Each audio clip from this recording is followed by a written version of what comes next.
Hi, folks. This is Don Meisner with the North Country Fishing Report. Well, I was talking to my buddy Jigger Jim, and I got to tell you, if you want an experience, go over to the log cabins on Black Lake. It's called the Log Cabins, and go in that store, and hopefully you will meet Jigger Jim. And Jigger Jim will introduce you to his own world of fishing. And I got to tell you, it's worth sharing that time, because you're going to get stories about fish. You're going to get unbelievable, expressive stories. And that's what will make it really fun for you. He's going to tell you what lures to use and how to use them and so forth. But there's more to it.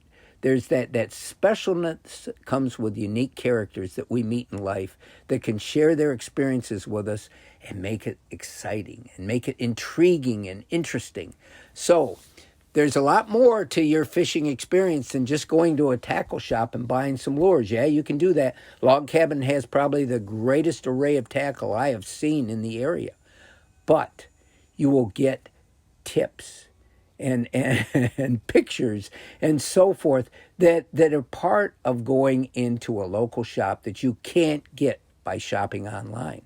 So I asked Jim when I went over, I said, obviously, the questions I always ask, tell me what's going on in Black Lake. And he says, well, all the bass right now are like footballs. They're all feeding up so there's so much food in Black Lake, and this is a time where they're really gorging themselves. So the bass you catch are going to be healthy, fat bass.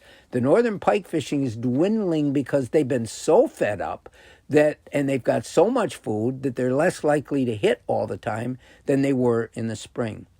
But he passed on some other interesting things to me.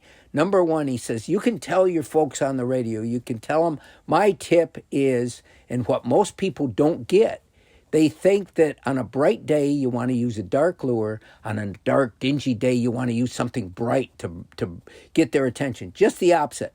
On dark days, use dark lures. And on bright days, use bright lures. That's pretty interesting. And I do think he's right. I think most of us aren't really aware of that. For example, at nighttime, when it's all dark and black, do you want to know what the best color of lure you can use? It's black. And that's coming from me, not from Jigger Jim. A black lure at night is silhouetted against the skylight or whatever, and those fish see that black lure better than any color you can put on the water. So my tip, and Jigger Jim's tip is, remember this, dark days, dark lures, bright days, bright lures. Until next time, folks, this is Don Meisner with the North Country Fishing Report.